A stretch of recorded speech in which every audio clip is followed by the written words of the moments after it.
Talk about your role working in production for WCW, and what was it like watching the promotion going through so many changes and different leaders over the years?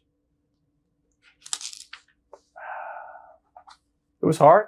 I mean, it was frustrating. You think that nobody really, the Turner people looked at it as a way to bump their budget up. A lot of them, they're the marketing people, and said, "All right, we'll put X number of thousands of dollars in, that we're going to budget to WCW." The same thing with the syndication, all this, and they didn't do it, but it helped them, but hurt us.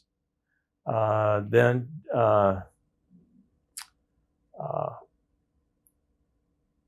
nobody really cared,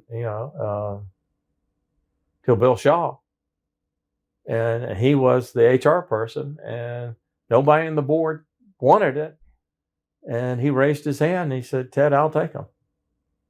Why did WCW finally get rid of Jim Herd?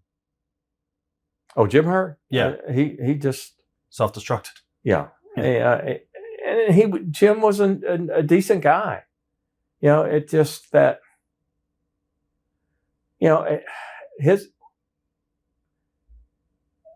he said, "With the wrestlers cannot do it, we're going to give them a show they won't forget with lights and pyrotechnics and so forth."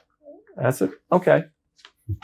That's when I took Spanky, Abdullah the Butcher, Right. electrocuted him.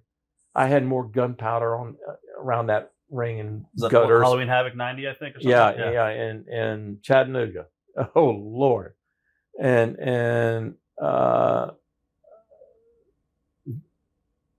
to this day, he said, "Boy, that was fantastic." Talking.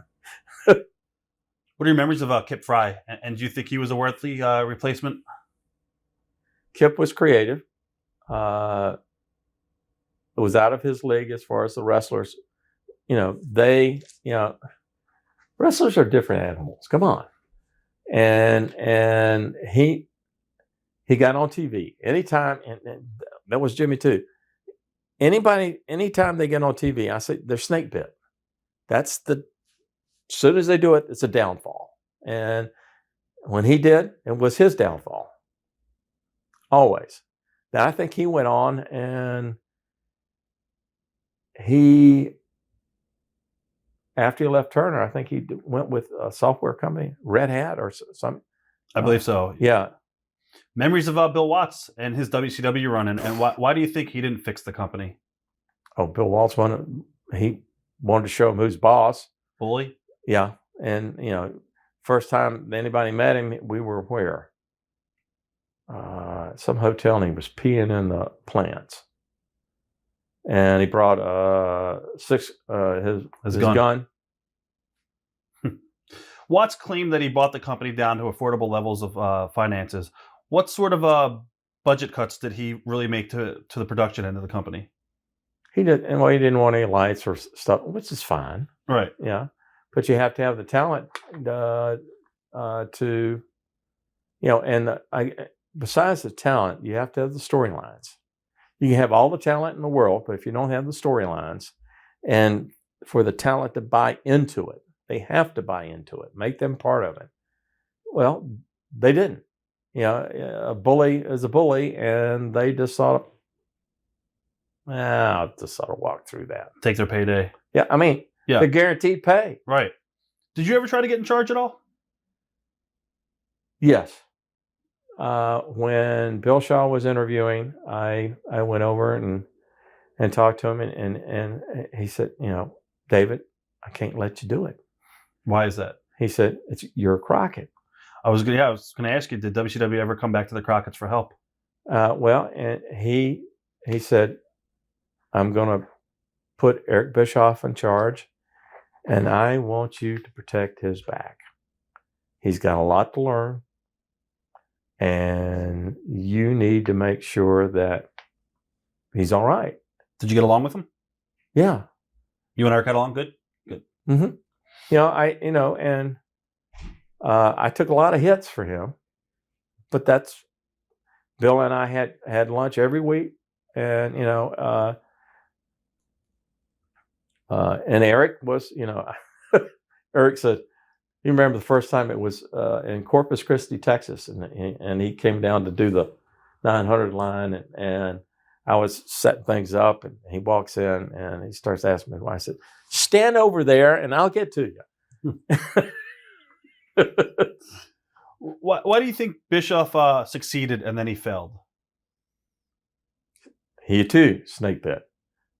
Eric, he had it, his creativity, but then he started listening to and promoting himself and only a certain number of people. But Eric was very creative. He just needed to back away. And, I thought the second time when he came in, he would, matter of fact, I was on vacation when they sort of terminated him. I went, what? I couldn't believe it. Huh. How do you feel about when WCW finally started taking to Vince with the Monday Night War? Oh, I loved it. And that was Eric's thing. I mean, the ratings and we always wanted to do it live because he did one live, one tape, and we worked every quarter hour. We'd go through that 15-minute mark and just cut at the right time and come back, and it just.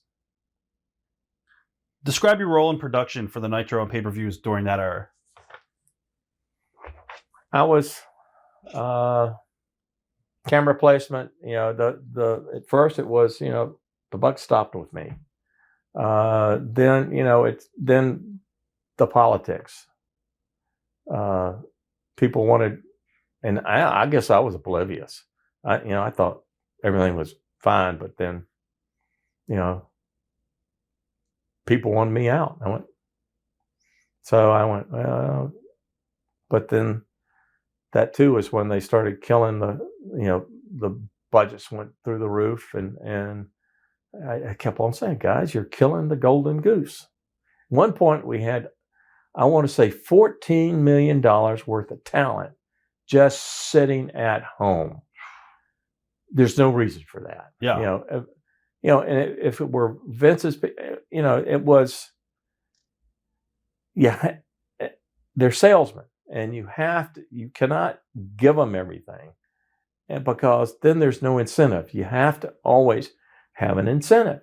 And it's crazy because this because you're from a wrestling family, and WCW was now a business, and you had corporate people running it, not a. And they took it for granted. You were like a basketball player or a baseball player, that you're going to go out and do your very best. Yeah. Wrong. They're going to take. There again, it's nothing against you guys, but some of you know it's true. Watch thousands of exclusive shoot interviews right now on TitleMatchNetwork.com.